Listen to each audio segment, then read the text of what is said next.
Este filme é sobre os primeiros anos da vida e o contínuo crescimento da fama de Salvador Dalí, um dos artistas mais conhecidos e controvertidos do século XX.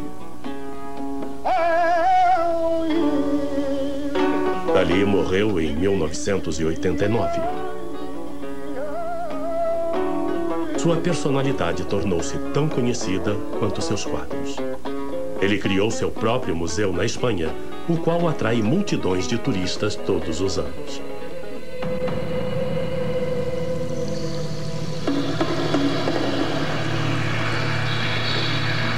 Sua obra continua a influenciar os artistas contemporâneos e a indústria da propaganda.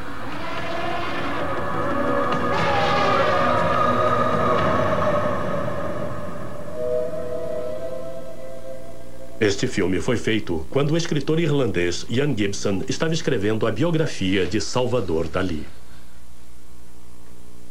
E aqui está o grande homem. Bom dia, Sr. Dalí, como vai? O problema de qualquer biógrafo é separar os fatos da ficção, o que é muito difícil com uma pessoa como Dalí, que adorava cultivar a confusão. Só os idiotas contam a verdade. Que tipo de pessoa? As pessoas ignorantes? Só as pessoas ignorantes dizem a verdade? Eu sou muito inteligente e nunca conto a verdade. Nunca diz a verdade. Em 1986, tive a ideia de escrever uma biografia sobre Dalí. Eu queria conversar com ele sobre a biografia que eu havia escrito sobre um grande amigo dele, o poeta Federico Garcia Lorca. Dalí estava muito doente, mas me disse coisas fascinantes. Enquanto eu olhava para ele e o escutava e ouvia a mão dele batendo na mesa, pude ver que havia uma tragédia horrível por trás da máscara e que essa tragédia já estava esfacelando a máscara. Saí do aposento muito triste porque estava claro que ele tinha pouco tempo de vida pela frente. Resolvi então começar a investigar a vida dele.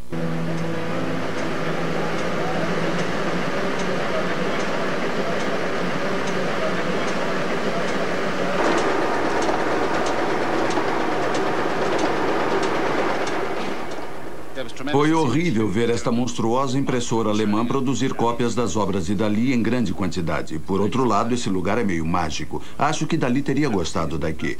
Ver o grande masturbador virar centenas de masturbadores. Dalí foi o maior exibicionista que o mundo já conheceu e acho que foi provavelmente um dos maiores masturbadores. Gala, é claro. Gala, a esposa russa de Dalí, era uma pessoa enigmática que nunca falou em público sobre o relacionamento deles.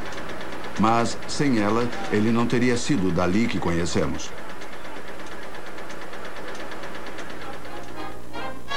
Cadaqués, uma aldeia catalã isolada e à beira-mar, localizada na Costa Brava, também foi uma importante fonte de inspiração. A família de Dalí passava o verão em Cadaqués. Desde criança, Dalí cresceu amando a aldeia e seus arredores com uma intensidade fanática. Como biógrafo dele, percebi que minha primeira tarefa seria explorar o paraíso de sua infância nos arredores da pequena casa para a qual a família vinha todos os anos. Quando Dalí era criança, não havia nenhuma estrada. Eles podiam caminhar diretamente da casa para a praia e chegar na beira do mar. Esse local era ermo, distante do centro de Cadaqués, uma praia particular. Foi aqui que Dalí descobriu um mundo diminuto, microscópico, que o fascinou pelo resto da vida.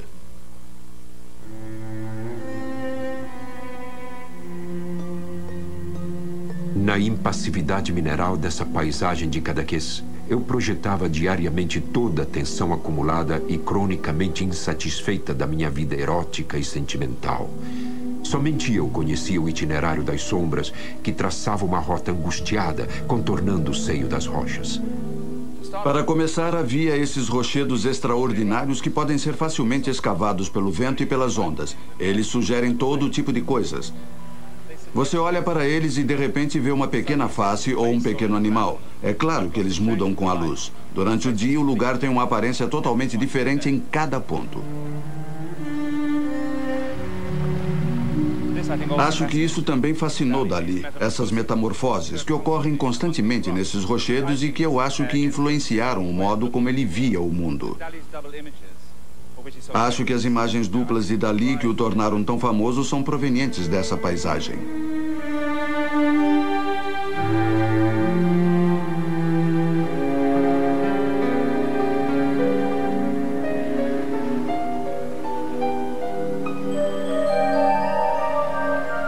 Dalí explorava essas cavidades e encontrava destroços de naufrágios, cargas lançadas ao mar, peixes encalhados e pequenos objetos.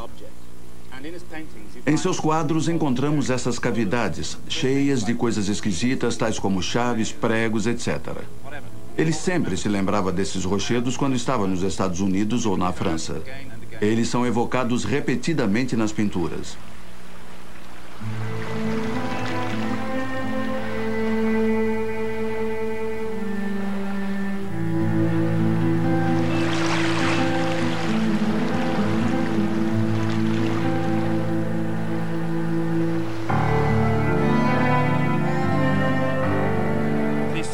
A comida predileta de Dalí era ouriço do mar. Quando eles queriam celebrar alguma coisa, eles faziam uma guerutada, um banquete de ouriços do mar. A melhor comida do mundo.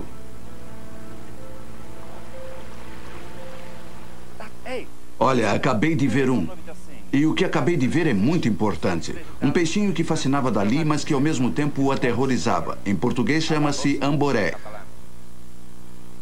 Acabei de ver a cara do amboré. Gritei para o meu pai. É igualzinha à do gafanhoto. Aquele inseto asqueroso, um pesadelo horrível, a insensatez alucinante da vida de Salvador Dalí.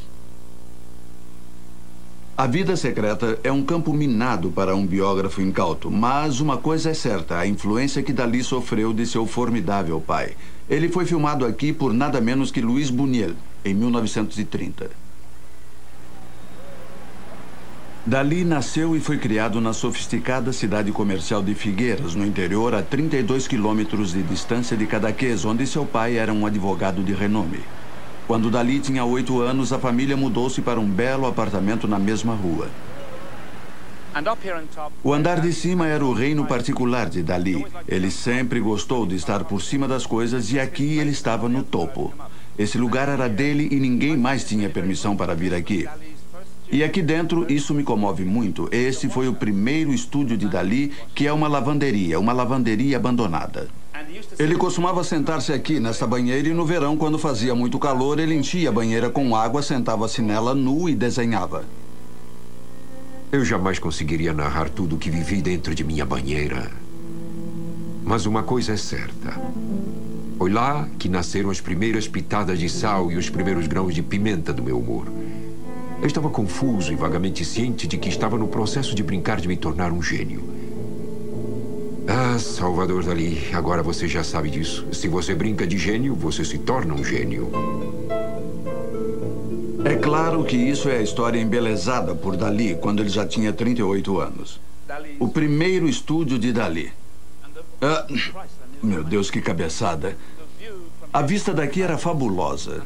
Eu trouxe uma reprodução de um dos quadros de Dalí que mais gosto e que foi pintado desta posição. O quadro mostra como era esse local em meados dos anos 20, quando Dalí era jovem.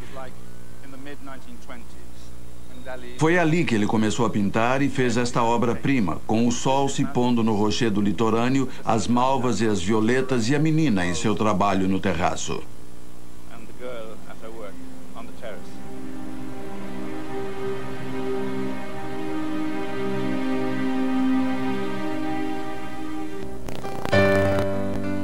Hoje pode-se ir de Figueiras a Cadaqués em meia hora. Mas quando Dalí era jovem, não havia nada em Cadaqués. Cadaqués era o tema perfeito para um pintor novato. Uma amiga de infância de Dalí ainda vive aqui. Provavelmente foi a luz de Cadaqués, que cores engraçadas os quadros dele, porque as pinturas dele tinham cores muito brilhantes. Não era um colorido comum. Era algo criado por ele, uma invenção dele. Ele fez isso desde criança. E me lembro das primeiras coisas que ele pintou. Ele pintava em papelão, cacarecos e coisas que encontrava em casa. A coloração era linda. É verdade que seu pai foi quem deu a ele a primeira caixa de tinta? Sim, é verdade. Papai disse: Bem, se você gosta de pintar, vou lhe dar uma caixa de tinta. E lhe deu uma caixa de pintura. Então não é verdade que Sigrid de Borg Não é verdade, não. Foi seu pai. É uma grande mentira. Uma grande mentira. É, sim. Acho melhor falarmos sobre isso depois. Sim. Será que poderíamos ver vou lhe alguns? mostrar os dali e depois vou mostrar também o quadro de Burgman. Fantástico. O problema é que muitas das grandes mentiras foram difundidas pelo próprio Dalí. Acho que provavelmente as lembranças de Rosa Maria são mais dignas de confiança. Ela sempre viveu aqui, traduzindo romances ingleses e norte-americanos para o espanhol. Essa sou eu. Essa é a senhora? E esse é o meu anjo da guarda. Como foi que Dalí se tornou seu anjo da guarda? Porque ele queria me comprar. Comprá-la? Sim, minha mãe disse que isso não seria prático, porque alguém tinha que tomar conta de mim. E ele era muito jovem, era apenas 6 anos mais velho do que eu. E não seria capaz de tomar conta de mim. Então, ela nomeou meu guardião. Ela disse, prometa que sempre vai tomar conta dela. E foi o que ele fez. Rosa, fale-me sobre os gafanhotos. Que história é essa dos gafanhotos? Nossa, era um terror. Ele tinha pavor de gafanhotos. Ficava totalmente apavorado. São essas as criaturas que aparecem nos quadros de Dalí, na boca, engasgado na boca do grande maçoador? Quer dizer, eles têm boca e dente, ou dentes, e são grandes como esse grande daqui. Costumávamos fazer isso porque gostávamos que os gafanhotos coçassem nossos narizes, mas Salvador tinha pavor deles. Empurrava as crianças, era terror, terror puro mesmo depois de adulto.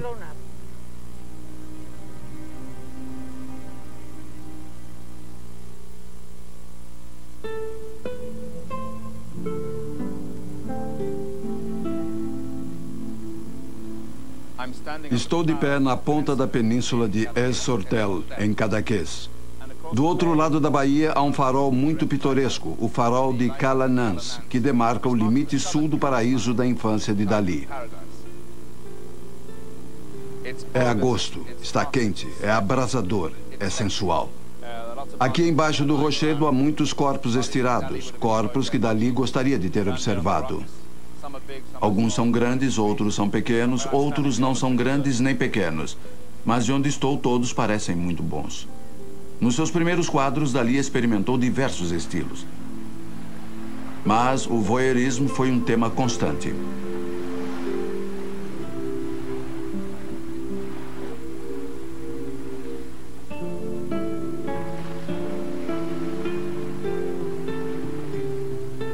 Eu sabia que para mim seria muito importante conversar com Anthony Picchot, que ajudou Dalí em seus últimos anos e foi quem acabou me colocando em contato com ele. Ele era de uma família de boêmios cultos que amparou Dalí desde criança. Foram os quadros impressionistas do seu tio Ramon Picchot que primeiro inspiraram o jovem artista. É evidente que o relacionamento entre Dalí e a família Picchot foi fundamental para a vida e o trabalho de Dalí. Sem eles não haveria Dalí. Dalí era diferente. Dalí teria sido Dalí, mas minha família o influenciou muito. E ele reconheceu isso durante toda a vida. Não só os quadros impressionistas de Pepito, mas também os de Ramon.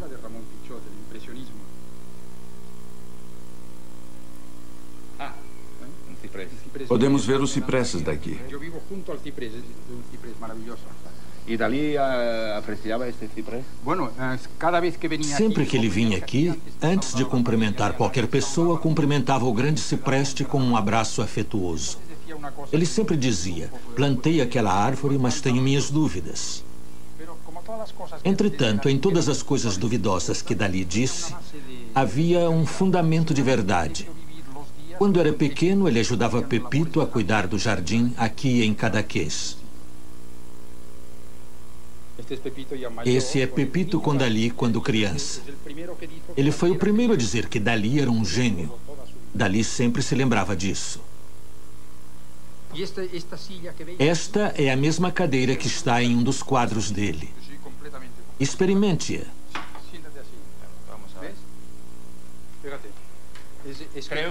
Acho o dorso de Ana Maria mais bonito.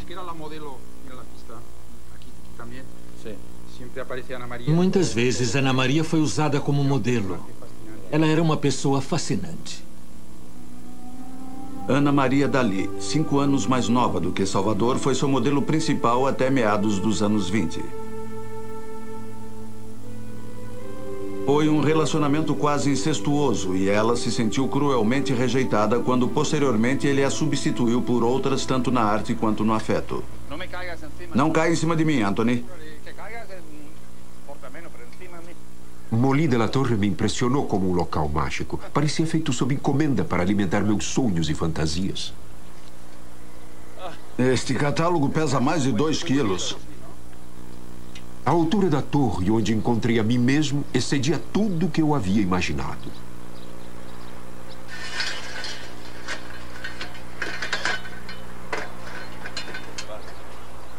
É claro que Dalí, que tinha apenas 12 anos naquela época, se lembrava da torre como sendo muito mais alta do que era na verdade.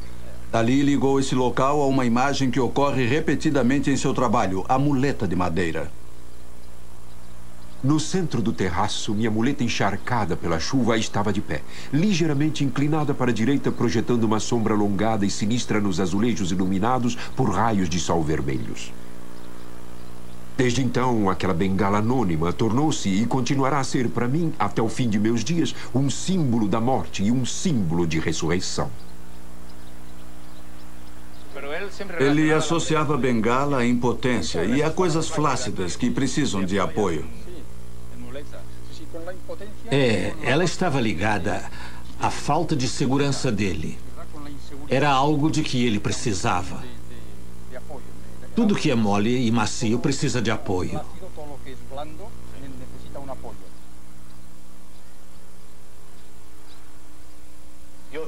O senhor gosta muito de bengalas?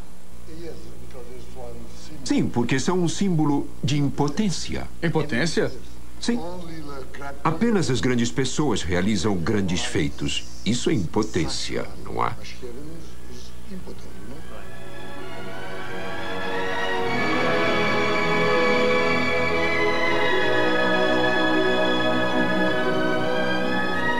Bravo. Bravo, bravo.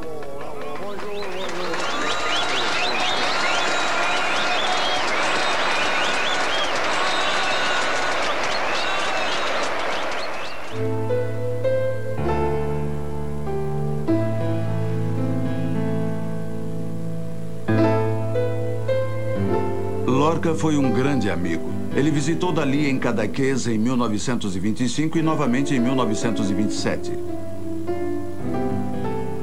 Ele se dava muito bem com a família de Dalí e aparece em muitas fotos, desenhos e quadros. Em uma foto, vemos Lorca fazendo uma de suas brincadeiras prediletas, encenando a própria morte. Dalí usou a foto para fazer um de seus primeiros quadros do poeta.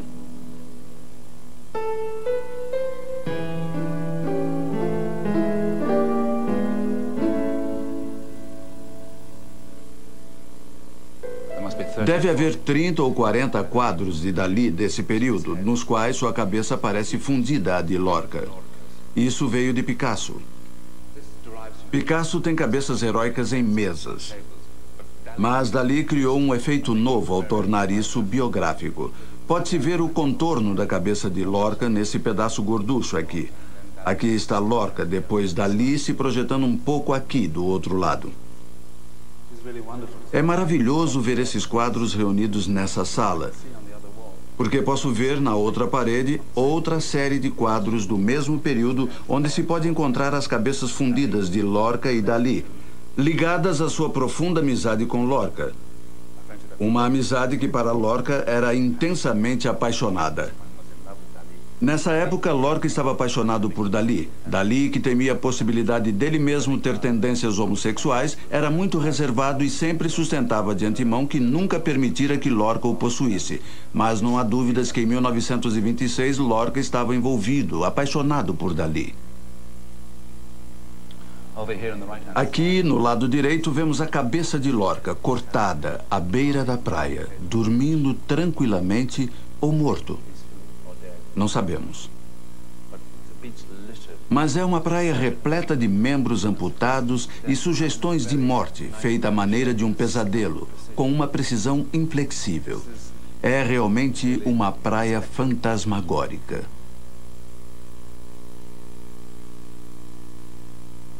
Na parte inferior do quadro, no canto direito, há uma especialidade de Dalí, um burro se putrefazendo, que, é claro, aparece novamente no filme que ele fez com Buñuel, Un chien andalou.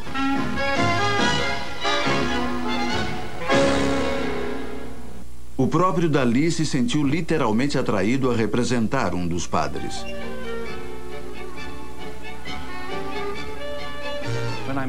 Quando conheci Dalí, pouco antes dele morrer, ele me disse: meu grande amigo Lorca odiava seios de mulheres. Eu disse: mas, mestre, tenho a impressão de que o senhor também não gostava muito de seios de mulheres. Não, ele disse, eu os pinto voando. Eu os pinto voando em pares. E aqui há um esplêndido par de seios voadores.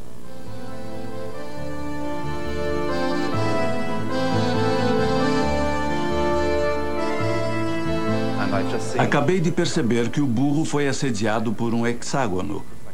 Parece um hexágono sodomita, tentando possuir o burro enquanto o burro está ocupado pegando peixe.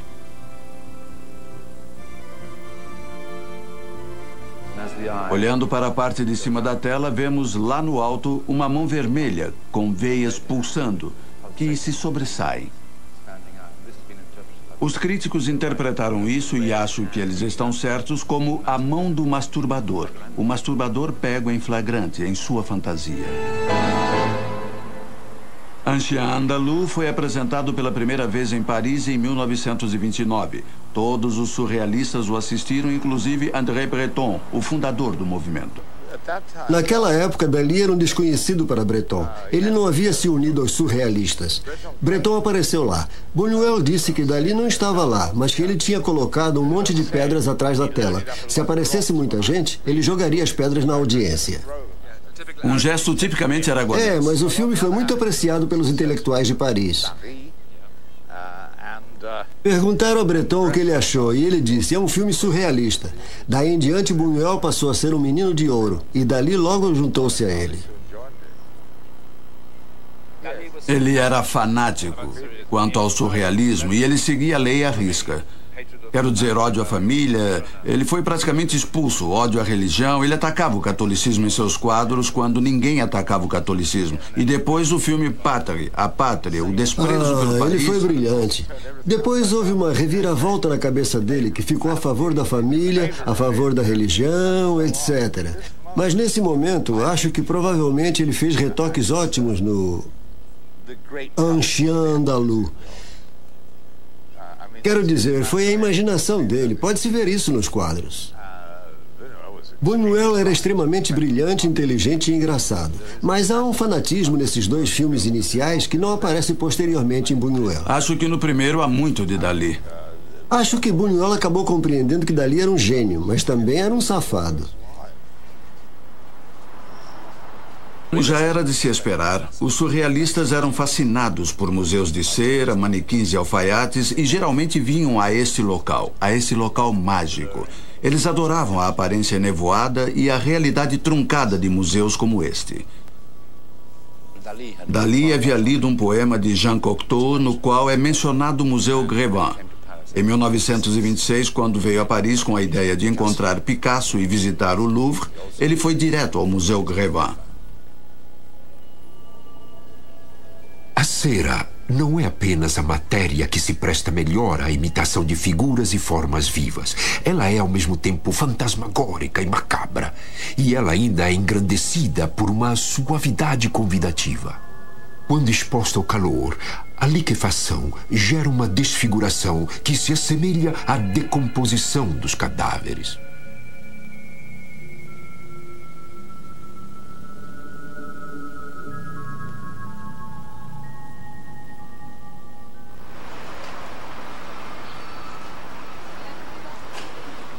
Dalí era louco pelas entradas do metrô de Paris em estilo Art Nouveau.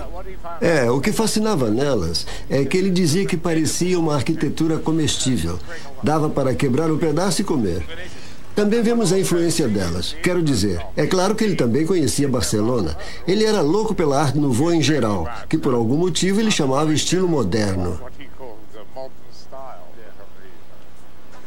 Mas veja, o nome, é claro, representa um princípio surrealista muito importante. A certeza do acaso. Quer dizer, estamos aqui fazendo um filme sobre Dalí e ele aparece ali na lona imediatamente. Onde quer que Dalí estivesse, sempre havia um acontecimento. Dalí uniu-se aos surrealistas porque era o movimento mais revolucionário por ali. Ele se inspirava no inconsciente individual e era socialmente subversivo. Durante algum tempo, André Breton foi o sumo sacerdote, quase um segundo pai para Dalí. Breton coescreveu um dos primeiros textos surrealistas aqui no Hotel dos Grandes Homens. Dalí foi atraído pelos surrealistas e precisou deles durante algum tempo. Ele entrou no surrealismo e o reviveu. O surrealismo estava morrendo de forma violenta. A pintura tornava-se cada vez mais insípida e automática. Ainda havia pessoas brilhantes como Miró. E desse jovem jorravam invenções aos borbotões. E quando o conheceu, Picasso fez uma analogia absolutamente brilhante da mente de Dalí. Ele disse: a mente dele é como um motor de popa. Aquilo foi muito bom. A sua mente era o que realmente o impelia. E Eluardo chamou de uma máquina de pensar que nunca para. É, incrível. É claro que ele era glamuroso. Imagino que o era a moda da época.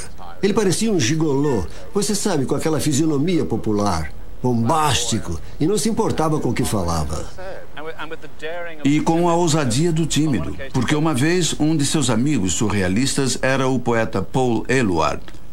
Dalí convidou Paul e a esposa dele, Gala, a irem a Cadaqués e foi amor à primeira vista, uma confusão dos diabos. Dalí e Sra. Eluard.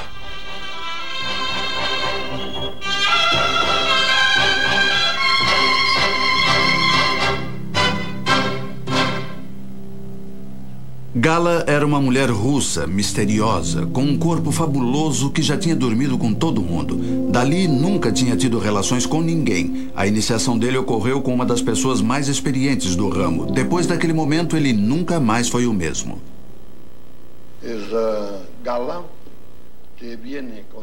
Gala veio a Cadaqués com Paul Eluard. Abri a porta e encontrei nua. Ela se apaixonou automaticamente por mim. Eu era muito tímido e ainda sou. E histérico, porque não tinha me masturbado e eu ainda tinha um monte de esperma. Quantos anos o senhor tinha?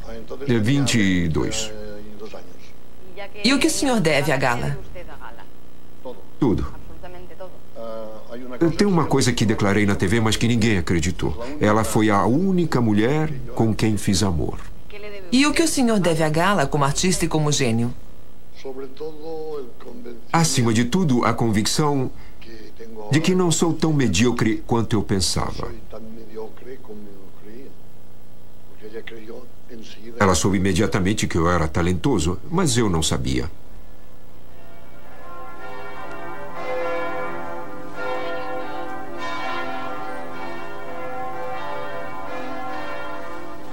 Esta é a rua Becquerel, em Montmartre, no sopé do Sacré-Cœur.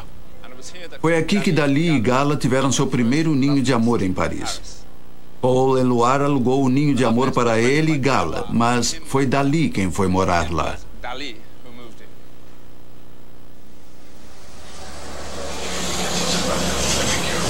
Quando os Dalí se mudaram para o outro lado da cidade, receberam a visita de um jovem escritor inglês, David Gascoigne, que era fascinado pelo surrealismo e que traduziu alguns dos textos mais complexos de Dalí.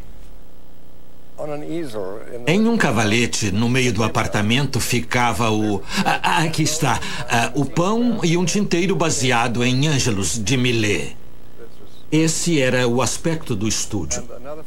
Outra característica era a enorme, a grande tela chamada O Grande Masturbador. Imagino que você tenha ficado muito chocado. Ela chocaria muito qualquer um. A interpretação dele do Ângelus de Millet é uma camponesa que é um louva-a-Deus e um homem aqui usando um chapéu para esconder uma ereção. Bem, de qualquer modo, não é exatamente um quadro antirreligioso, mas, na verdade, era uma espécie de gerenciamento das obsessões dele. Ele tinha uma técnica extraordinária. E acho que alguns quadros daquele período, antes dele ir para os Estados Unidos, são os melhores dele. Lembro dele me mostrando seus pincéis, e um deles tinha uns 3 fios, um pincelzinho pequeno. Ele pintava com uma enorme paixão. Ele usava lente de aumento? Ele tinha uma lupa pequena, do tipo que os joalheiros usam. Ele só tinha que girá-la no olho para fazer alguns detalhes. É mesmo? Ele era um mestre na técnica de imagens.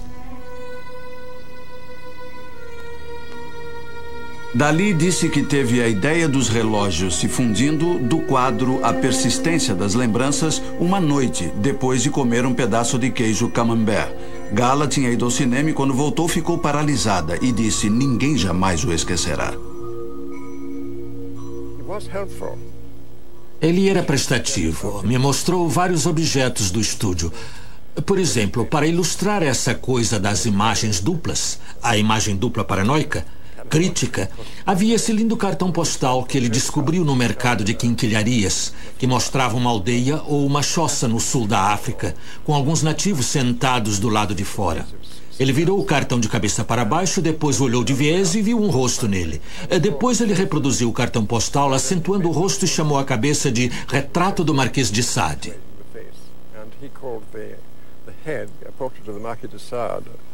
But one can use this explanation of the double image and the visual pan being based. Pode-se explicar a imagem dupla e o trocadilho visual tomando por base alguém com mania de perseguição que vê a prova da perseguição em alguma coisa muito objetiva do mundo externo. Quero dizer, uma pessoa pode saber disso e estar interessada e usar isso como uma teoria sem necessariamente ter medo de enlouquecer. Eu acho que Dalí estava absolutamente certo quando dizia que era louco, mas que não estava maluco.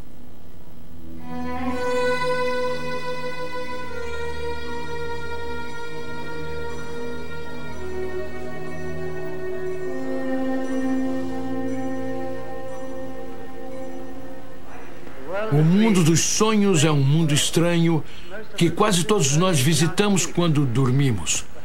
O objetivo do surrealismo é explorar esse mundo e relacioná-lo à nossa vida diária.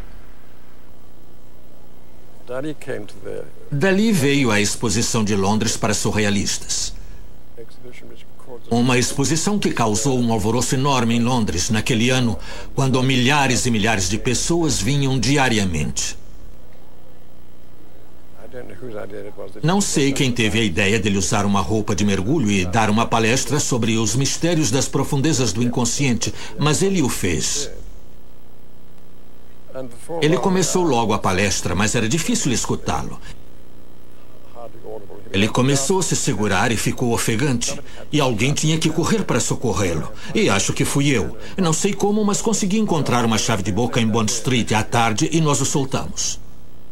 Outra grande experiência de Dalí em Londres foi encontrar seu herói Freud, em 1938. Foi uma cena horrível porque mostrei a ele meu quadro A Metamorfose de Narciso e ele gostou. Eu disse, não me importo com o quadro. Quero que o senhor leia minha tese sobre o método crítico da paranoia. Mas ele estava mais interessado no quadro. Insisti que ele lesse a minha dissertação científica. Dei um murro na mesa e disse, quero que o senhor leia a minha dissertação esta noite. Freud ficou chocado e disse a Stefan Zweig, é o protótipo mais típico do espanhol que já vi. Ele é fanático.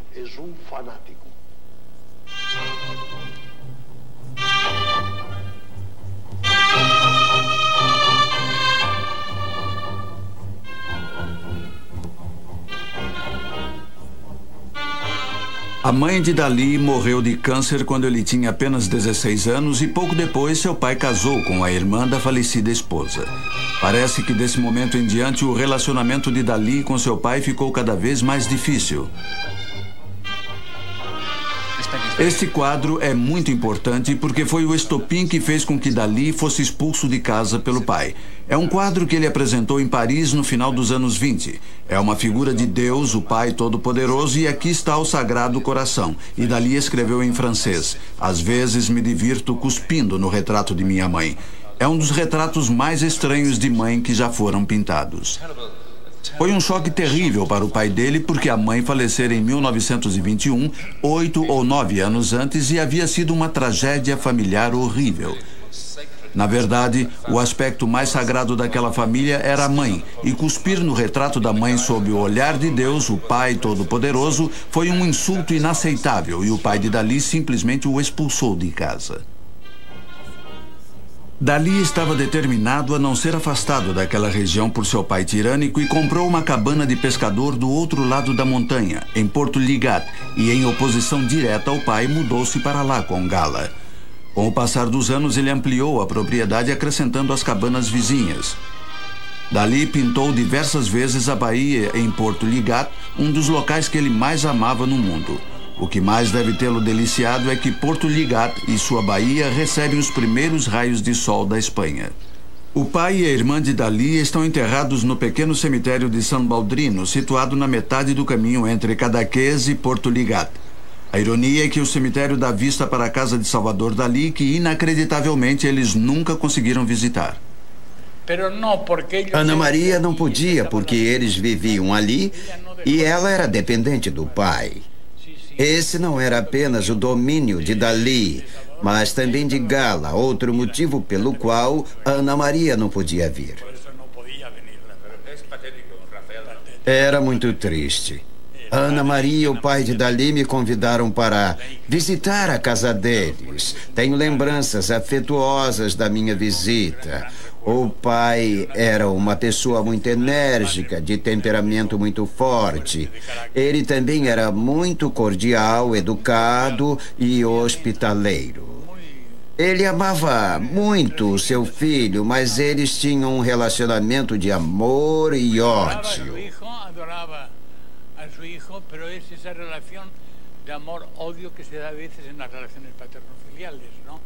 Dalí adorava o pai, mas também o temia porque ele era muito autoritário. Mas ele o admirava porque via nele o que não tinha, o senso de autoridade pelo qual ansiava, mas que não obteve. Ana Maria estava sempre à sombra de seu adorado irmão. Ela era apaixonada por ele, e essa era a tragédia de Salvador. Ele destruiu tudo o que amou e escreveu as coisas mais horrendas sobre sua irmã em um poema chamado Recordações de Amor.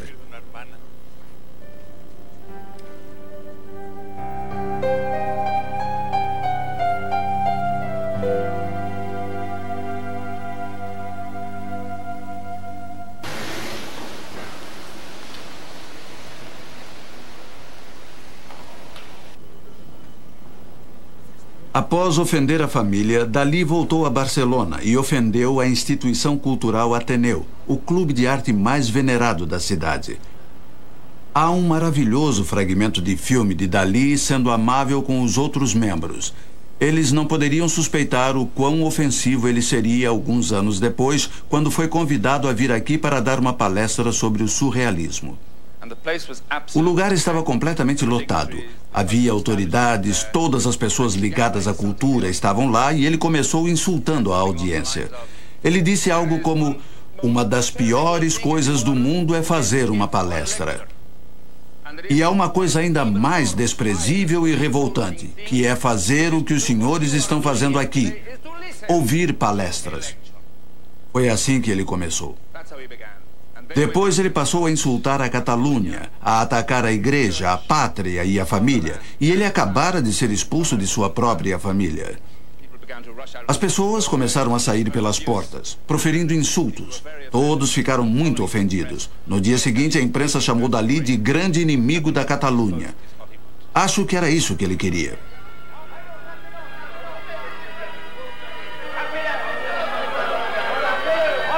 Dalí estava determinado a escandalizar, tal como seu amigo Luis Buñuel, e o filme no qual estavam trabalhando juntos, L'Âge d'Or, visava escandalizar em grande escala.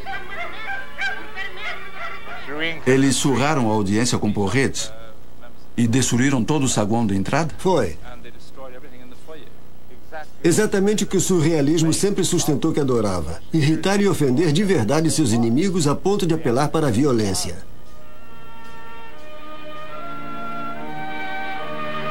A cena inicial foi filmada em Cap-Creus, ao lado de Portligat, um dos locais mais extraordinários de todo o Mediterrâneo.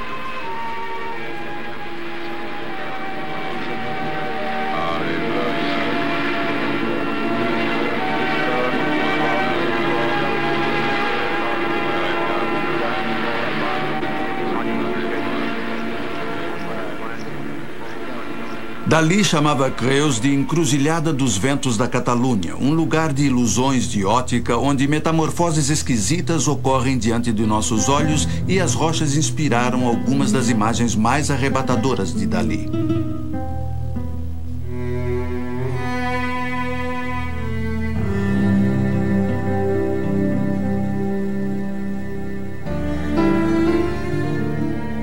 Novamente a face oculta da vergonha. Em outro lugar, as pedras assumem características humanas, expressando os conflitos da vida de Dalí naquela época com o pai, a irmã, sua sexualidade e, é claro, com a Igreja Católica. Esse é um tipo de versão idealizada ou estilizada da cabeça de Deus Pai, olhando maliciosamente com uma espécie de devassidão sexual o que está acontecendo no grupo. No ombro dele repousa uma figura que parece estar envergonhada, porque ele tinha pavor de sexo e vergonha de seu corpo. Tudo isso foi instilado nele quando criança, e ele nunca conseguiu se libertar completamente disso. Podemos ver que esta é a hóstia e aquele é o cálice. Há sangue no âmago da hóstia. É como se Dalí estivesse cuspindo, e a saliva, eu acho que para ele simbolizava esperma. O que Dalí fez foi transformar um símbolo supremo da fé cristã em um símbolo de horror.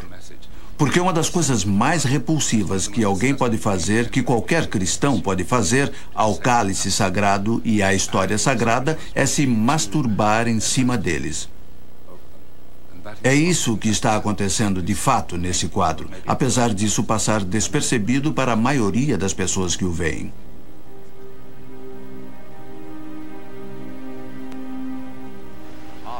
Pouco depois, Dalí começou a ofender os próprios surrealistas. A situação chegou a um ponto crítico em janeiro de 1934 e Breton convocou Dalí à Rua Fontaine para responder à acusação de ser pró-Hitler. Ele fora chamado ao santuário do surrealismo. Dalí foi convocado para uma sabatina porque estava pintando muitos quadros de Hitler e vivia falando sobre o grande paranoico de Berchtesgaden. É claro que os surrealistas eram violentamente antinazistas.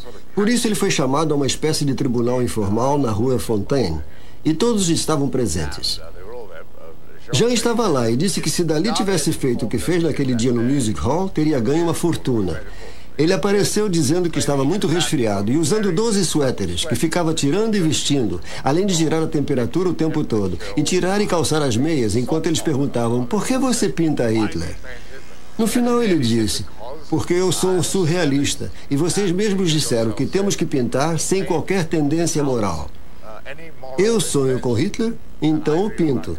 Além disso, aí vem a deixa dele. Além disso, todas as noites eu sonho que estou sodomizando vocês e vou pintar isso, vocês vão ver. Eles ficaram perdidos. Nem Breton conseguia manter a seriedade com a qual geralmente tratava as pessoas. Breton sempre teve suas dúvidas sobre ele.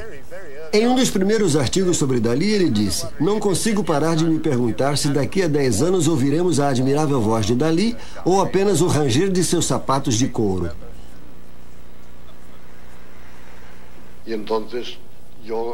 Nesse momento, me declarei completamente apolítico. Mas, ao mesmo tempo, monarquista e anarquista. Mas não politicamente, metafisicamente. A política de Dalí sempre foi ambiciosa. Este quadro de 1936, Construção Delicada com Vagem Cozida, recebeu estrategicamente outro nome: Premonição de Guerra Civil. Uma guerra na qual Dalí apoiava o general Franco, mas de uma distância segura. Dalí e Gala passaram os 3 anos da Guerra Civil Espanhola em Paris. Mas quando os alemães invadiram a França, eles foram direto para Nova York. Ele já havia feito várias visitas bem-sucedidas aos Estados Unidos que agora pareciam não apenas um paraíso de segurança, mas também um filão de ouro em potencial. Eu tinha um grande parque onde pastavam cervos e que acompanhava Hampton Manor. Um pequeno lago lá embaixo e um canto no final do jardim onde o mato tinha crescido muito. E ele resolveu que seria uma ótima ideia fazer uma produção ali. Então, nós içamos um piano para cima de uma árvore.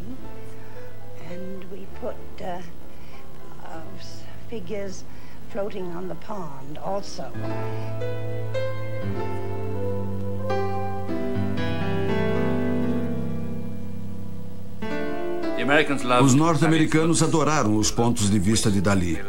Eles adoraram a sagacidade dele, adoraram os quadros dele, adoraram tudo que se relacionava a ele. E é claro que ele adorou os dólares deles. Dalí foi adotado pelos ricos e descobriu que o modo mais rápido de ganhar muito dinheiro seria pintar retratos das socialites. O que poderia ser mais romântico para norte-americanos ricos do que se verem meticulosamente pintados em cenários persuasivos e surrealistas? Agora ele ansiava por uma brecha para Hollywood e conseguiu com Alfred Hitchcock.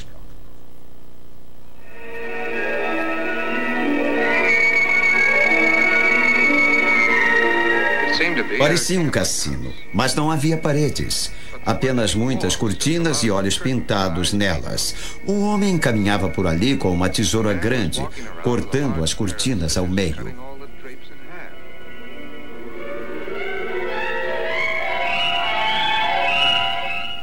Eu solicitei Dalí. Selznick, o produtor, achou que eu queria Dalí pelo valor publicitário. Mas não era só isso. Eu estava atrás de uma coisa sobre a qual já havíamos conversado antes, a vividez dos sonhos.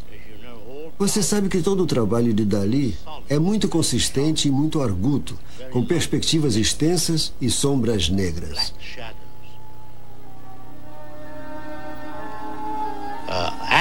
Na verdade, eu queria sequências de sonhos para serem filmadas no terreno de trás, não no estúdio. Eu queria que elas fossem filmadas com o sol brilhando, para que o câmera fosse forçado ao que chamamos de parar e pegar as imagens duras. Dizem que todos os sonhos são embaçados. Isso não é verdade. Eu achava que Dalí era o melhor homem para fazer sonhos, porque sabe representá-los. Primeiro, Dalí tentou colaborar com os irmãos Marx e depois com Walt Disney. Mas, para o desapontamento dele, os 2 projetos fracassaram.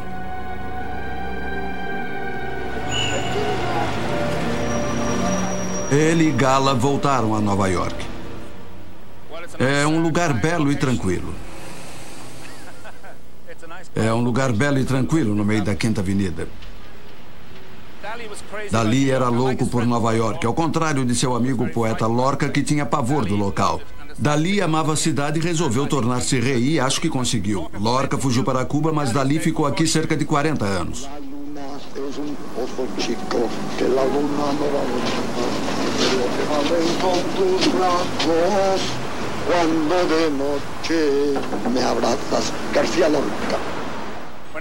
Sempre que ele vinha aqui, ficava no São Regis e sempre na mesma suíte.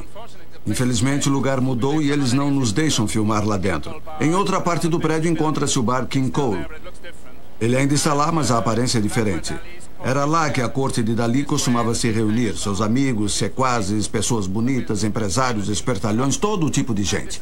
Esse era o centro dos acontecimentos.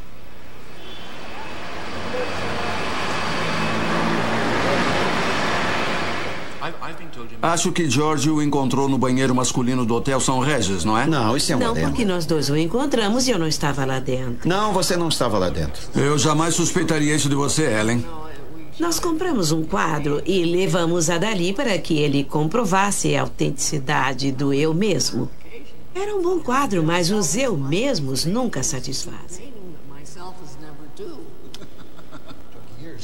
Levei anos para reunir a coleção. Alguém ia vender um e eu finalmente o capturava. Quando se é aprisionado pela mágica de Dalí, é muito difícil voltar atrás. Quero dizer, depois que você pega a mania de Dalí. Quando começamos a comprar trabalhos de... Mais ou menos em 1942. Essa coleção veio de pessoas de todo o mundo. Fui comprando-as pouco a pouco. E acabamos ficando com 95 quadros de Dalí. O que vocês fizeram é incrível e tiveram que fazer uma espécie de trabalho de detetive. Tenho certeza de que muitos de vocês estão imaginando por que um espanhol tem um museu na Flórida, nos Estados Unidos. Na verdade, é muito simples. Os colecionadores, o senhor e a senhora Morse, resolveram comprar um quadro de Dalí em seu primeiro aniversário de casamento.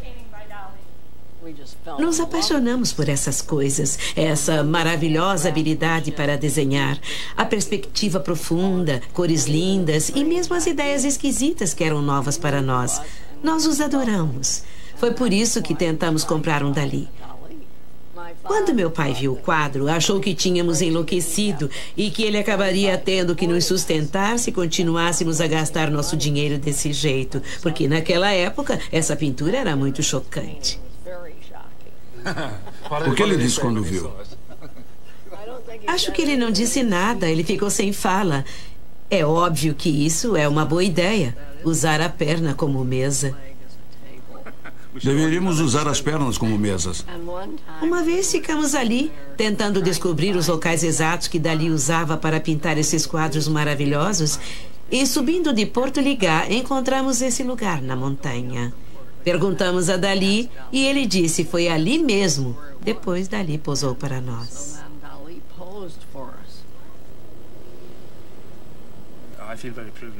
Me sinto privilegiado por estar vendo um de seus diários. É verdade, me sinto privilegiado.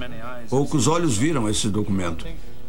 São essas coisas sobre as quais Dalí estava falando. Pegar os livros que ele estava lendo e... Na verdade, foi uma espécie de universidade para você, uma espécie de curso universitário ter um contato tão íntimo com Dalí.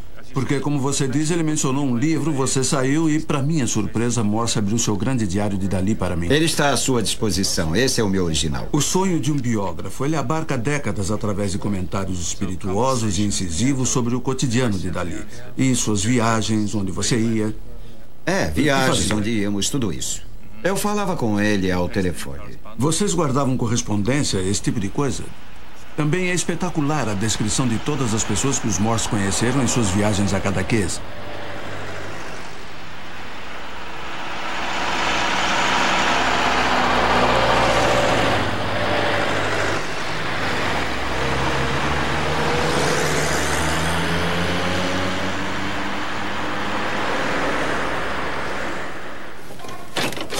Capitão Peter Moore, eu presumo. Sim, sim.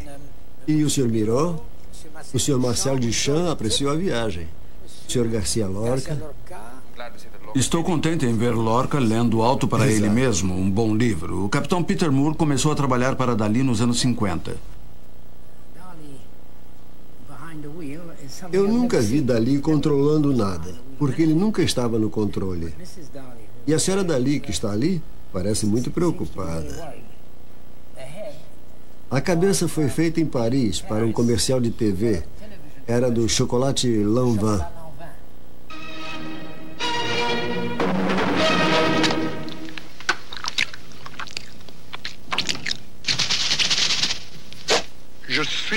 Sou louco pelos chocolates Lanvin.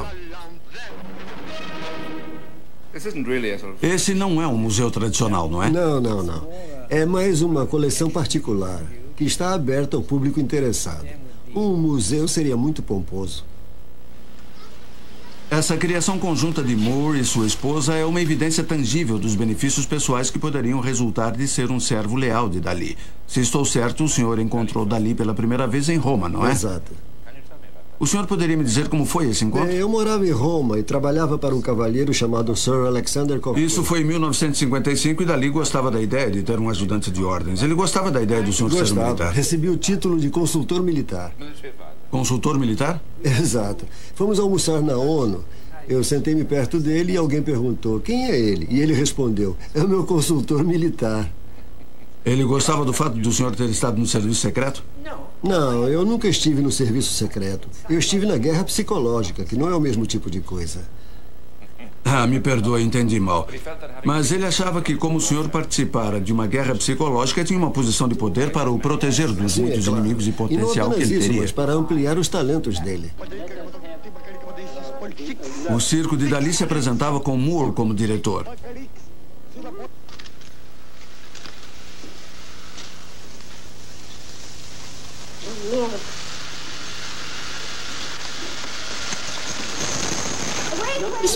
Espere! Vamos ver. Andy Warhol observava tudo isso nos anos 60. Para ele, Dalí foi o grande pioneiro desse acontecimento e do culto à personalidade e dos ganhos a serem auferidos da fronteira indefinida entre o artista e seu trabalho. Gala continuava a controlar os quadros, mas Moore tomava conta de todo o resto, expandindo-se para as artes gráficas, a propaganda e o design de joias. Bem, Salvador Dalí o desenhou para mim. Ele foi feito com olivina verde e diamantes. Dalí diz que que tudo vem do céu. A água vem do céu.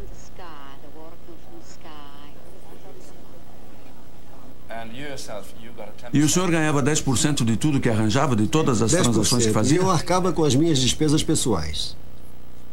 E não tinha nenhum contrato. E ganhou alguns milhões? Ganhei 10% de 32 milhões. Muito bom. Moore confirmou o instinto de Dalí pela ligação entre o negócio de shows e essa pândega comercial que ainda estava em voga. O senhor trabalhou com Dalí durante 20 anos. Deve tê-lo conhecido muitíssimo bem. Em sua opinião, o que o impulsionava?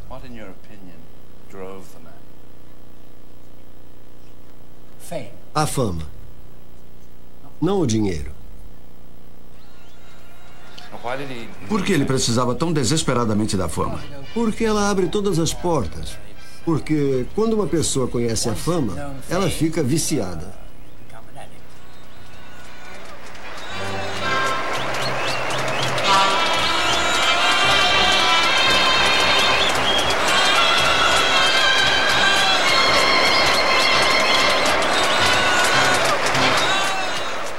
O que ele odiava nas pessoas?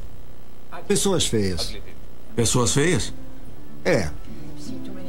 Dizia que quando você vê muitas pessoas feias, você corre o risco de se tornar feio por imitação.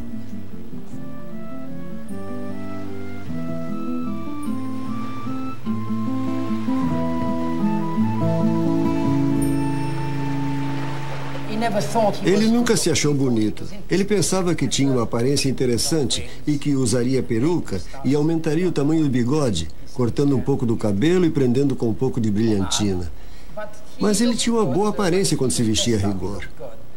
Ele nunca se achou bonito, mas achava que era um homem interessante. Era essa a opinião dele sobre ele mesmo.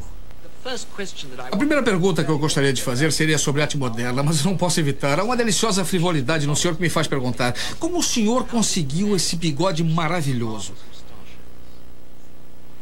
O senhor tem algum problema com ele à noite? Ele precisa ser enrolado ou coisa parecida? Ele fica levantado a noite toda? Não, eu arrumo todas as noites. E ele fica macio. Então à noite, quando o senhor está dormindo, ele fica para baixo. E de manhã ele vai para cima de novo. Em 3 minutos arrumo o meu bigode. Então o senhor sente que pode enfrentar o mundo com esse maravilhoso bigode empinado? Sim, porque cada dia fica muito mais prático para minha inspiração. Isso me fascina, sabe?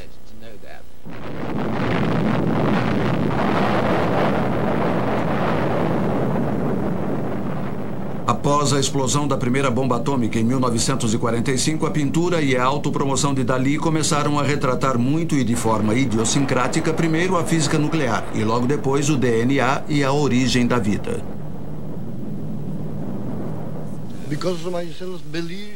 Eu acredito, ao contrário da moderna era atômica, que isso é muito alegre. Nada pode ser mais alegre, a colisão e a explosão dos conflitos interatômicos da física nuclear.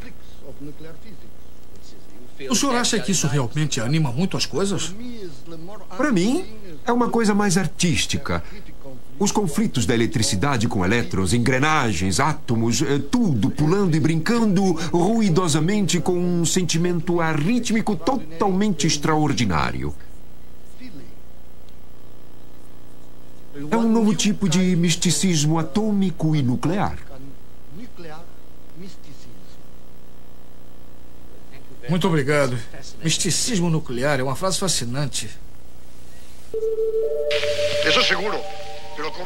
Como costumo dizer, existem outros mundos dentro do nosso aqui na Terra.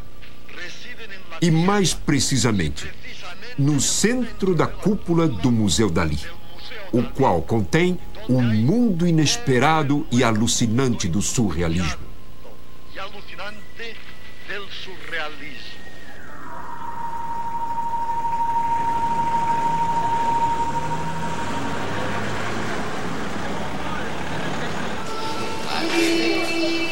Em 1961, Dalí resolveu que queria proteger suas ideias em um espaço original tridimensional. Ele criou o seu próprio e extraordinário museu em Figueiras, sua cidade natal, onde, quando adolescente, realizou sua primeira exposição na concha do Théâtre Principe. Seria uma mescla de teatro e galeria de arte com ênfase na surpresa e no entretenimento. Não haveria nem etiquetas explicativas. O projeto levou 10 anos para ficar pronto. Atualmente é a principal atração turística para quem visita a Costa Brava.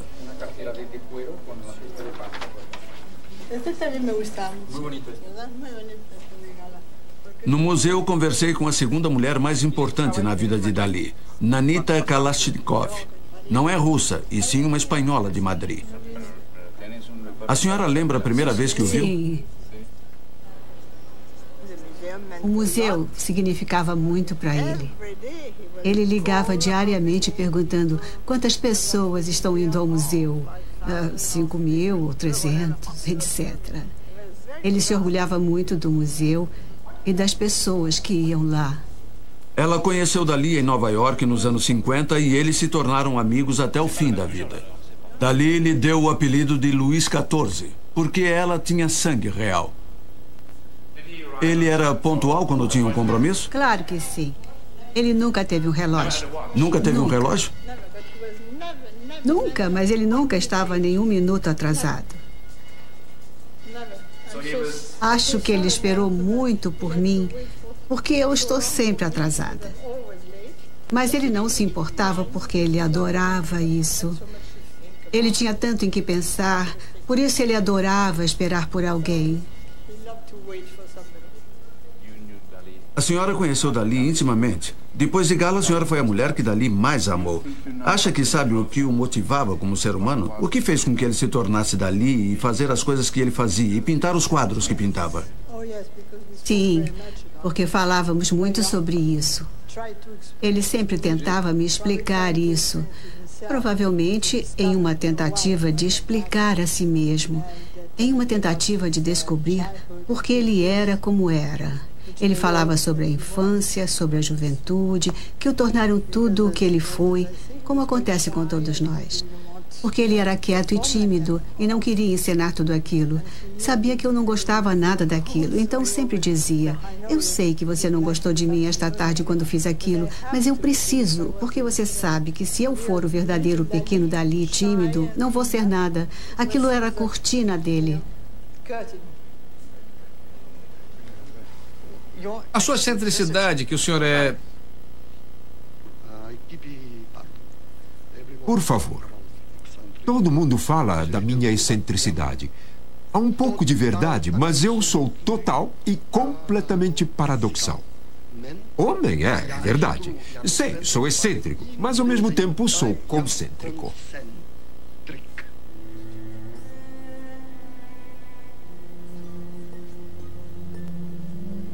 Nanita posou muitas vezes para Dalí e aparece, por exemplo, na Apoteose do Dólar. Aquele quadro enorme foi pintado em Portligat com a ajuda de roldanas. Era interessante ver, porque havia um buraco no chão e o quadro ia descendo. Não sei como é que ele conseguiu fazer aquilo. Nunca conseguíamos ver a obra inteira. Ele ficava em uma espécie de rodana, indo para cima e para baixo? Sim, baixava para o segundo piso. Por isso não podíamos vê-la completa. No final foi uma surpresa ver a pintura inteira. Quando Peter Moore, o cortesão-chefe, partiu, seu posto foi tomado por Henrique Sabater, Um jovem catalão muito ambicioso, fotógrafo, jogador de futebol, jornalista, piloto, empresário, além de factotum, que começou a fotografar Dalí nos anos 60. Finalmente o localizei em uma de suas luxuosas casas de campo. Sabater é uma das figuras mais controvertidas na história dos últimos anos de Dalí.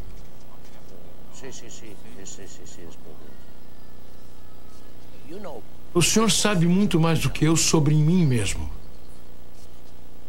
Só estou interessado na verdade. Mas os biógrafos são perigosos. O senhor tem medo? Não tenho, não. Posso denegrir o seu nome.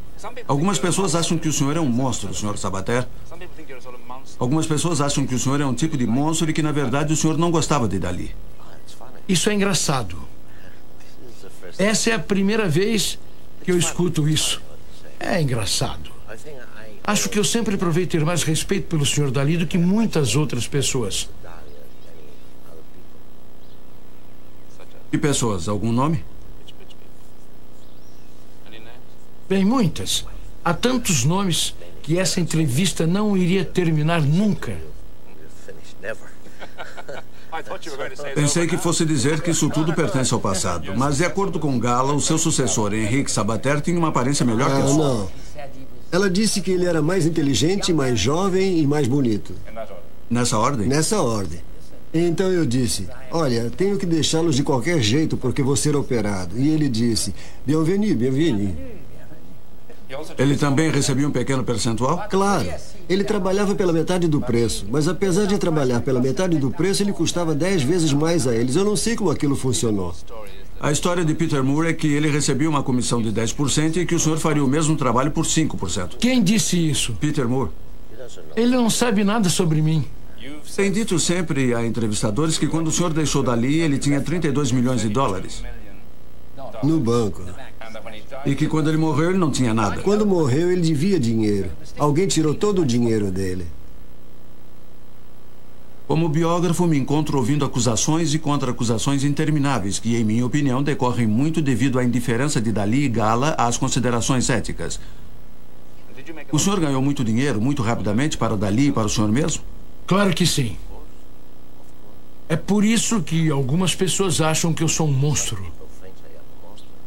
Então recebi uma comissão de pelo menos 10%. Mais do que isso, porque o Sr. Moore fazia apenas contratos para Águas Fortes, shows de TV e coisas assim. Mas nunca os dos quadros a óleo e todo o resto. Posso apenas declarar que quando o deixei, ele era rico. E que quando o enterraram, era pobre.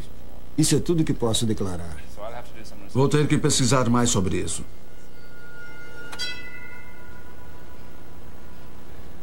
Para continuar a pesquisa, fui aos subúrbios de Nova York. Bom dia.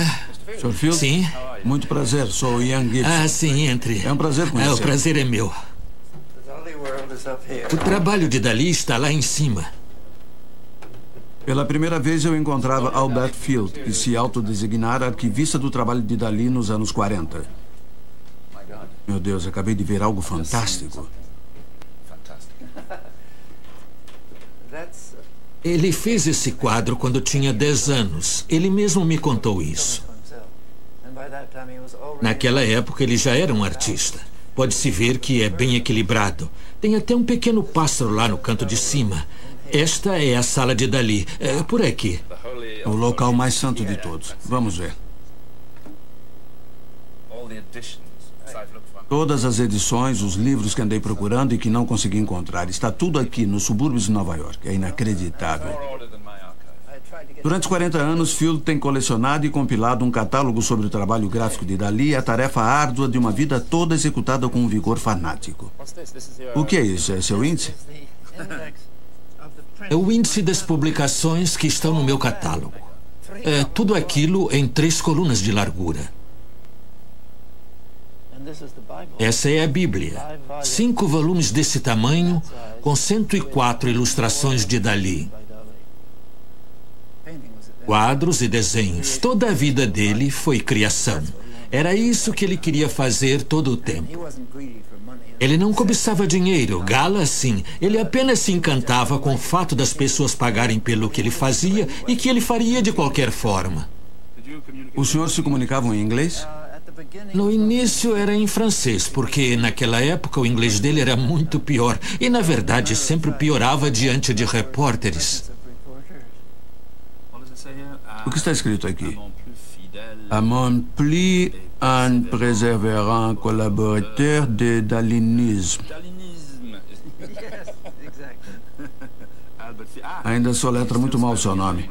Ele nunca entendeu que o meu nome é Field. E quando ele finalmente descobriu que há um D no final, ele passou a soletrar F-I-L-D, o que é muito lógico. Esta é falsa. E esta é verdadeira. Como Dalí se sentia sobre as falsificações que ele sabia que estavam em circulação? Ele conversava sobre isso? Estamos falando das falsificações de gravuras? É. Ele achava que era uma piada. Uma vez ele disse que isso mostrava que ele era famoso, porque falsificavam o trabalho dele. Mas não levava isso a sério. Para ele era uma piada. Mas, na verdade, ele estava muito irritado com a falsificação de estampas e fez 2 declarações públicas em cartório sobre o fato de ser necessário examinar cuidadosamente as estampas para descobrir se eram autênticas ou não. É claro que eu faço isso melhor do que qualquer um. Eu conheço mais sobre as gravuras de Dalí do que qualquer outra pessoa, porque eu sou desconfiado por natureza. Eu não acredito no que me dizem. De certa forma, Dalí era o pior inimigo dele mesmo. Ele assinou milhares de folhas de litografia em branco para receber dinheiro adiantado, o que encorajou os muitos tipos de fraudes que estão inundando o mercado. Só os idiotas contam a verdade. Que tipo de pessoa? Os idiotas. Idiotas, apenas pessoas burras contam a verdade? Eu sou muito inteligente e nunca conto a verdade. Nunca diz a verdade? É verdade que o senhor considera que, em muitos aspectos, uma mentira está mais próxima da verdade do que a verdade? Santo Inácio de Loyola, o santo espanhol e patrono dos jesuítas, foi quem disse isso. Eu nunca ouvi falar nisso. Depois de 10 minutos, Dalí saiu. Salvador Dalí, um grande artista, e durante todos esses anos temos tentado descobrir. Será que ele finge ser um grande artista? David Klein, Nova York. Posso fazer o papel de camareira? Não me pergunte nada, me deixe em paz. Mas por que eu não posso fazer outro personagem? Eu não quero saber, me larga. Não me interessa o que você quer. Mas por que está maltratando? Eu não quero mais falar nada. Eu não estava muito interessado em Salvador Dalí porque a maioria dos meus amigos do ramo de artes visuais o conhecia como um grande sucesso comercial. Esse gênio comercial que estava basicamente envolvido apenas na exploração de suas próprias habilidades para se vender. Ele não me interessava. Eu fui à recepção. Ele ficou encantado ao me conhecer, fisicamente, eu acho. Os olhos dele saltaram, como geralmente ocorria. Depois, no decorrer daquela semana, Gala me disse que ele ficara fascinado por mim porque, aos 32 anos, eu me parecia muito com o pai dele. A verdadeira razão pela qual eles precisavam de Michael Stout é que as autoridades tributárias norte-americanas estavam atrás deles. Os Dalí tinham que encontrar alguém competente e solidário e Stout tinha a vantagem de ser um perito em legislação de direitos autorais. No início de 1976, eles receberam uma notificação da Receita Federal norte-americana sobre o início de uma investigação criminal sobre a situação fiscal deles. E isso era muito sério. Salvador Dalí é um homem muito rico, inteligente e ama muito o dinheiro e o ouro.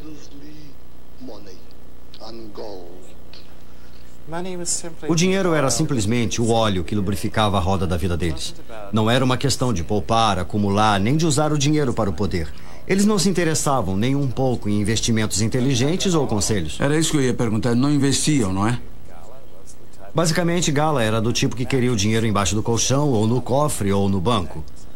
Os Dalí eram pessoas que acreditavam que um cheque de $5.000 devia ser depositado pessoalmente, mesmo que isso significasse que o depositante tivesse que gastar $6.000 de passagem aérea. Dalí ofendeu politicamente muitas pessoas ao apoiar publicamente o general O Franco. que o senhor pensa sobre Franco? Atualmente, talvez Franco seja o único homem inteligente na política e admirado por todo mundo. Mas ele não resolveu o terrível problema da pobreza na Espanha, por exemplo? Na realidade, isso é um problema que vem desde o tempo da Inquisição. A Espanha vem atravessando muitos problemas e nem todos têm sido solucionados. Logo, ele amargou o apoio dado a Franco. Em 1975, o general idoso executou 5 pretensos terroristas, sendo que 3 eram bascos. Dalí pensou que o general tinha feito uma coisa boa. Talvez ele devesse ter executado mais alguns. Os jornais captaram isso e, repentinamente, Dalí ficou aterrorizado quando recebeu ameaças de morte e pessoas jogaram pedras nas janelas de sua casa. Dalí decidiu que só havia uma única coisa a fazer: fugir. E pela primeira vez na vida, ele entrou em um avião. Voamos para Genebra e lá na rua ele tropeçou e caiu. Aquilo foi muito sintomático, porque Dalí nunca caía. Por isso eu o vi no chão, levantando-se, e de repente ele parecia tão patético, sabe? Desajeitado e velho. E eu disse, não, alguma coisa está mudando. Eu podia ver que alguma coisa estava mudando e que era o início do fim. Depois disso, o sabatério, os problemas com os impostos, os espertalhões. Não sei o que fizeram, mas daquele momento em diante não era mais o mesmo Dalí.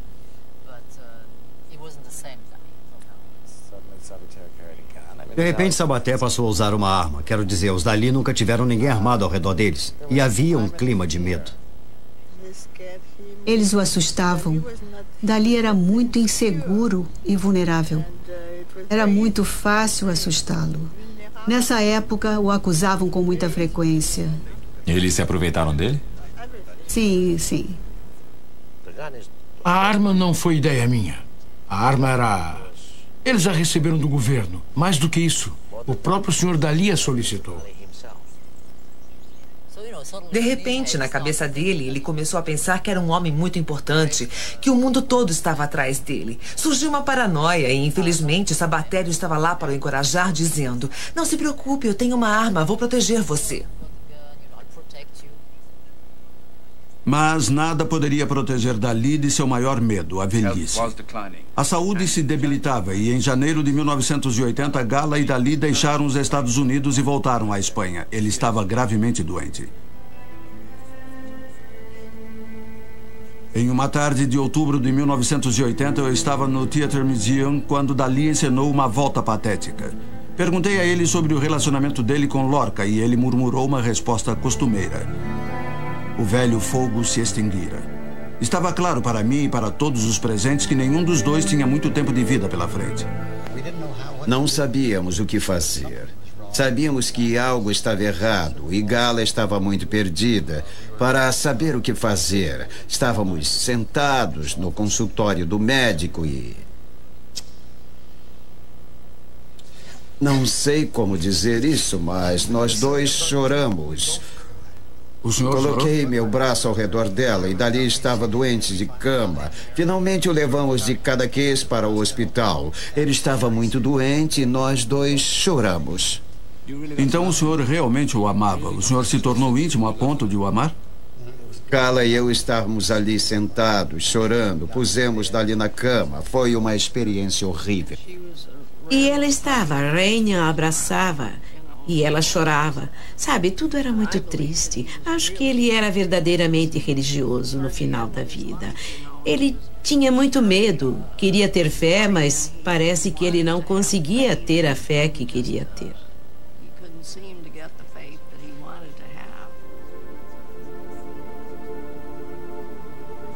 Eu acho que a religiosidade frívola de Dalí estava mais relacionada à necessidade dele ganhar as boas graças da Espanha católica de Franco. O senhor acredita em Deus? Eu acredito em Deus, mas não tenho fé. A matemática e a ciência provaram incontestavelmente que Deus tem que existir, mas não acredito nisso. É horrível. Chego cada vez mais perto, mas ainda não acredito. Gostaria de acreditar. Claro, estaria tudo resolvido. Principalmente o problema da morte, porque a ideia da morte me faz tremer. Quando Gala morreu em 82, Dali parecia uma criança abandonada.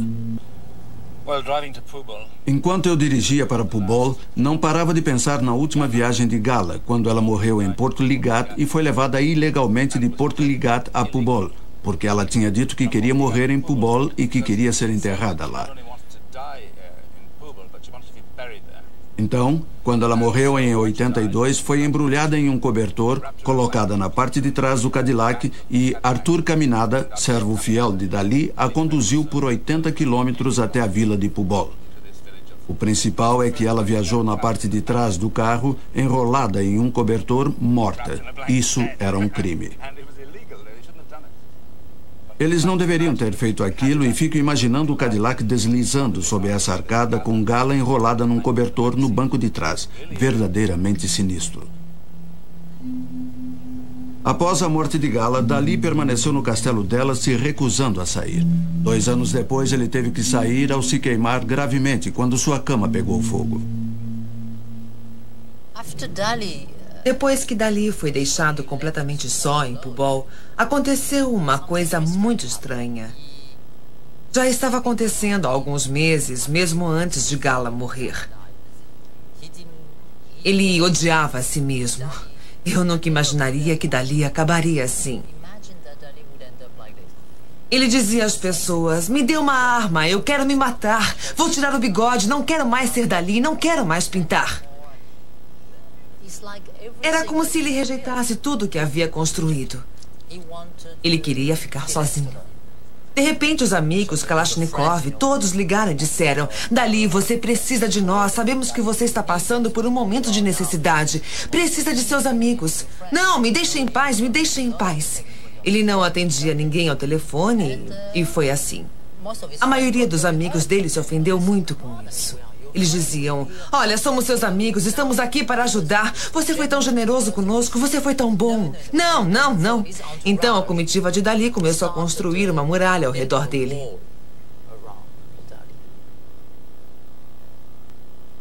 Depois de ser operado por causa das queimaduras, Dali se instalou em uma torre de seu museu em Figueiras. Ele nunca mais voltou a Porto Ligat e ainda há quem fale sobre o que aconteceu com o que havia na casa.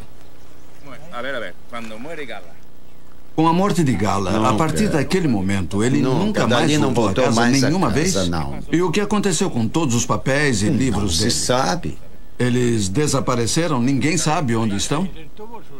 O último secretário dele passou o verão lá com a família dele e um funcionário daquele hotel disse que o via sair todas as semanas com uma pasta.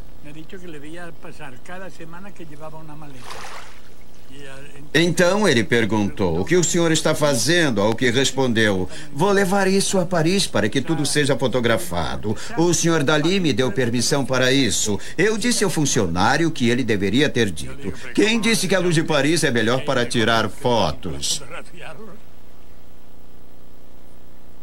Robert Deschamps, um fotógrafo francês e amigo de Dali de longa data, se tornou o seu último secretário. Uma figura muito controvertida na Espanha, ele escreveu vários livros sobre Dali, generosamente ilustrados. Ele se recusou a ajudar nessa biografia e a colaborar com este filme. Com o passar do tempo, a situação de Dali se deteriorou. Em 1986, a assinatura dele apareceu nesse importante contrato que cedia os direitos de seu trabalho a seu colaborador Robert Deschamps.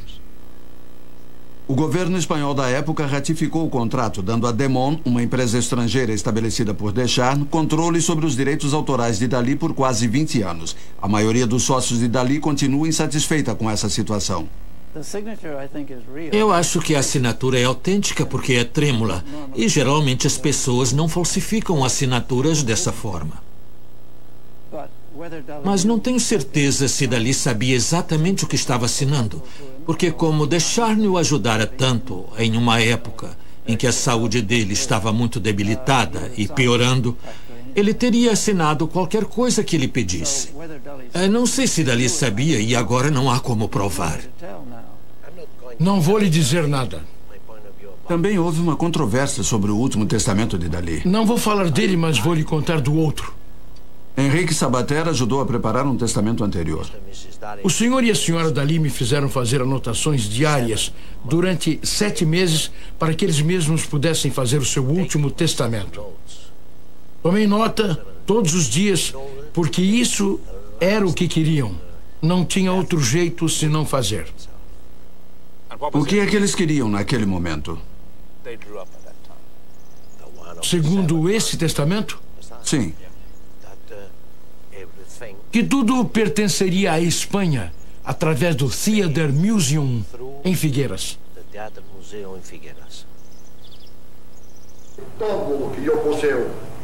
Tudo que possuo ou que venha possuir, deixarei para o Estado espanhol.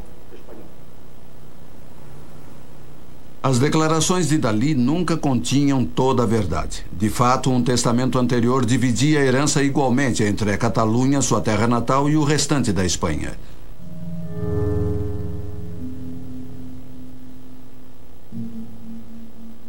Dalí morreu em 1989. Dalí pedira que, quando morresse, seu rosto fosse coberto, mas esse pedido não foi respeitado. No último momento, quando a tampa do caixão ia ser fechada, Arthur Caminada, seu criado mais fiel, chorando, cobriu-lhe a face com um pano.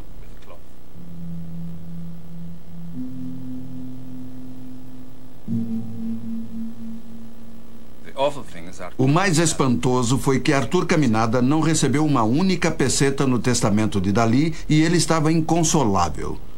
E como biógrafo, ao refletir sobre a vida de um homem, fico imaginando que valor Dalí daria realmente aos sentimentos de lealdade, amor, carinho. Eles mandaram fazer 2 sepulturas aqui em Pubol, uma para Gala e outra para Dalí. Dalí queria que eles deixassem uma abertura no lado direito da sepultura de Gala para que, quando ele morresse, eles pudessem dar as mãos. O senhor está convicto que Dalí queria ser enterrado aqui ao lado de Gala? Sim, sim. Dalí assinou um documento pedindo permissão para construir uma sepultura para ele e para Gala, para que pudessem ficar juntos para sempre. Poucas horas após a morte de Dalí, o prefeito de Figueiras fez uma declaração surpreendente. Ele alegou que, um mês antes, Dalí dissera a ele que queria ser enterrado em seu museu. É claro que ele vai sentir não estar com Gala, mas tenho certeza que ele queria ficar no museu. É assombroso para um pintor como ele, que morreu só e viveu seus últimos anos num quarto. No museu, ele poderia ver todas as pessoas indo e vindo. Por isso, tenho certeza de que ele queria ficar aqui, sem dúvida alguma.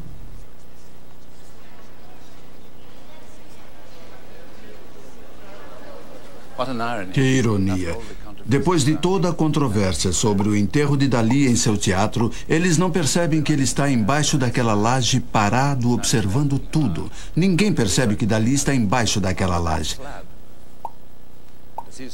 Para ver o túmulo é preciso descer por aqui.